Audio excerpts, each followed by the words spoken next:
This is Jewish Board Talk with Cherise Zifford, only on 101.9 Chai FM. Did you know that Swan Lake premiered in Moscow in 1877 and has become one of the most iconic ballets of all time? What makes it so enduring?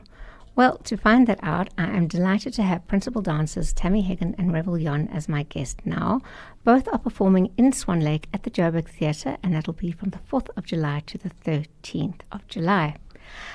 Revil and Tammy, welcome, and thanks so much for joining me. Thank you for having us. Thank you. So let's talk a little bit about Swan Lake. What makes it so enduring? Swan Lake is the ultimate classic. I think the music, the costumes, the story.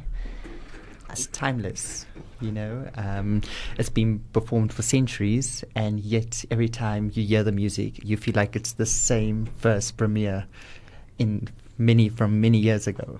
What is it like to be principal dancers for such an incredible ballet that has been performed? Do you bring in your own personal touch, or do you stick to the storyline and as it's meant? I think for Revil and I, personally, for us it's about the story. What we want is to portray the characters, make the audience feel something. It's not just about the technique, it's not just about the steps. It's about, creating emotions and making people cry or laugh or just enjoy every single moment. And I think that's the beauty of this ballet. If we just bring ourselves, I think the story has been there. It's been told many times, and what we can bring to this performance and this production of Swan Lake is that our partnership, firstly, as well as our love and history for this ballet, that hopefully we are becoming a part of that legacy of all those dancers that before us have performed, and hopefully we can add our stamp to it. Our obsession. Swan Lake. That too. It reminds me of an advert that they used to run in the business day. It was like Swan Lake did not take, or this ballet did not take, 1 hour and 45 minutes. It took 4 years or whatever it is to create. And what goes into putting on a production like this? Blood, sweat and tears. Literally. I think for the entire company, and especially now because we are collaborating with Cape Town City Ballet, it's quite a big undertaking to bring the two companies together. And of course, it's a big thing being after more than 30 years. We've really enjoyed it because, of course, that makes the company big. It's got a completely different atmosphere. We've, have the costumes brought in from Cape Town City Ballet. Yeah, I think it's quite an undertaking. What does it mean you're collaborating for the first time in 30 years with Cape Town?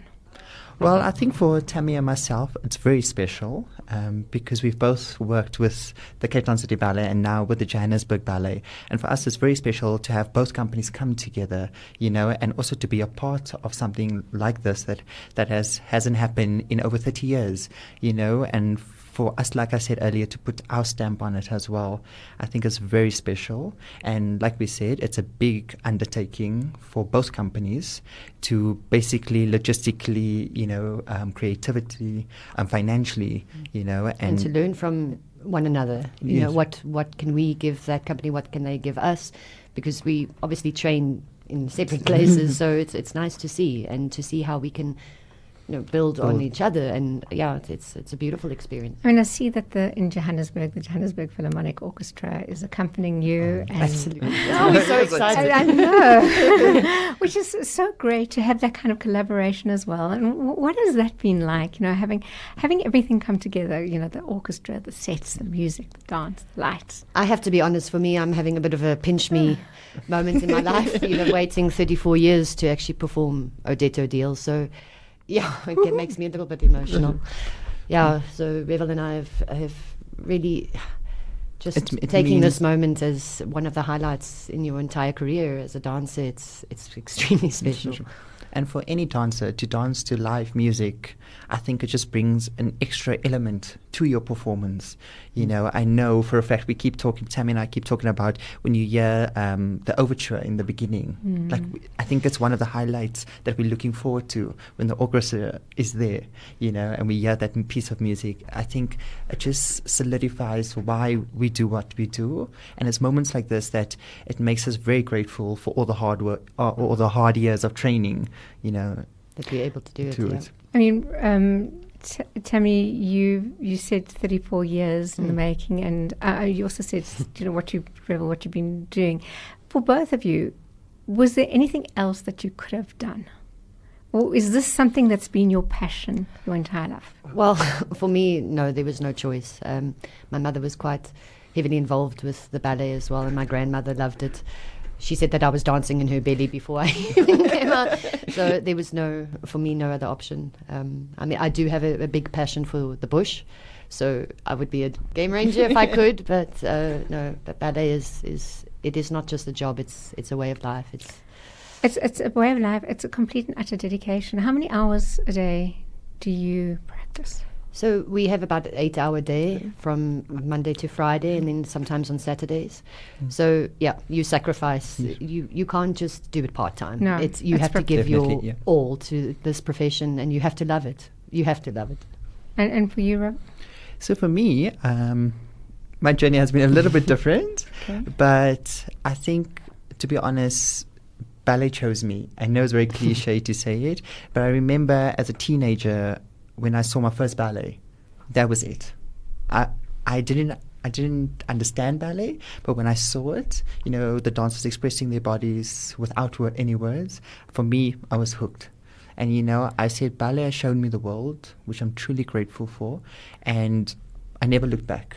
And I believe not living life with any regrets. There's always lessons to be learned, but no regrets. Sure, that's amazing. Revil, I remember quite a while back, Joburg Theatre had kind of invited the public in to give them a day of what the ballet was like, also to try and get more and more people, because ballet may be seen as a little elitist possibly, or out of touch or whatever.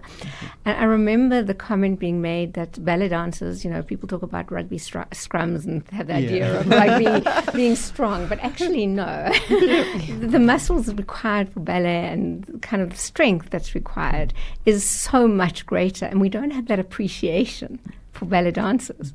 Would you agree? Yes. As a male ballet dancer, and even as females, we have to look after our bodies, because our bodies are our instrument. And I think when it comes to partnering and leading up to a production, for me, yes, you can go to the gym, you can do certain exercises, but I say what's important is that you and your partner, you are in sync with each other. And that is with, and rehearsals help with that, as well as just helping each other, And I think we have a saying, one, like when the girl's in the air, it's all the boys' work. Right. But when we're on the ground, it's all the girl. But also both have to give 200%. Yeah. We don't believe in 100%. You have to both have to be committed, and that's what makes this art form so beautiful and effortless and looks, very like a fairy tale. Yes. Like the saying, dancers are the athletes of God. Wow. I believe. So true, yeah. That is beautiful. Yeah. Do you think that the ballet is accessible? Do you think it is, or do you think it can become more accessible? I think that's what we're aiming for at the moment. I think it is accessible. Luckily, we have the Joburg Ballet School that's based in Soweto and Alexandria. So we are trying to get it out there. So I didn't even know about that. That's fantastic. And we've got a lot of talent. We want the South African talent that's out there that might not get the opportunity. This is it. No, it's so true. I mean, I'm never amazed, because I know we have it, but the amount of talent here in South Africa that just needs to be discovered. And absolutely. Kind of what I'm getting a sense from you, Revil, is that was your journey as well. Yes, definitely. And I say it does help when you have a beautiful teacher that's behind you. My beautiful teacher, the late Gwen Mary Wells, when it came to ballet, you couldn't do any other sport. Just ballet. But I don't regret it, because if it wasn't for her push, and her belief in me, we'd never have been here. So I think there is a lot of raw talent in South Africa. And I think, if they come to the ballet, they just believe they would fall in love with it, and that helps so much, because at the end of the day, ballet is a visual art form. Yeah, and it's very enchanting. And we're going to give the details. So, do you want to have the honor, Tammy? Yes. So, Swan Lake is going to be at the Joburg Theatre from Friday the 4th of July until Sunday the 13th of July, and we are accompanied by the Johannesburg Philharmonic Orchestra under the conduction of Eddie Clayton. And then we go to Cape Town at the International Convention Centre from the 25th to the 27th of July, under their orchestra as well, with conductor Brandon Phillips. And booking is at Web Tickets. So booking is only at Web Tickets? Yes, Yes. for both Cape Town and Johannesburg. Yes. Okay, well, thank you. I can't wait to see it. We can't wait to dance. Looking so forward. Thank you so much for coming in. Thank you for having us. Thank you so much. Would break a leg be appropriate? Yes. Yes. Break a leg. Thank you. Yes, thank you so much. Thank you. That was Tammy Higgins and Revil, and they are the principal dancers at Swan Lake, which is opening soon at the Johannesburg Theatre from the 4th of July to the 13th.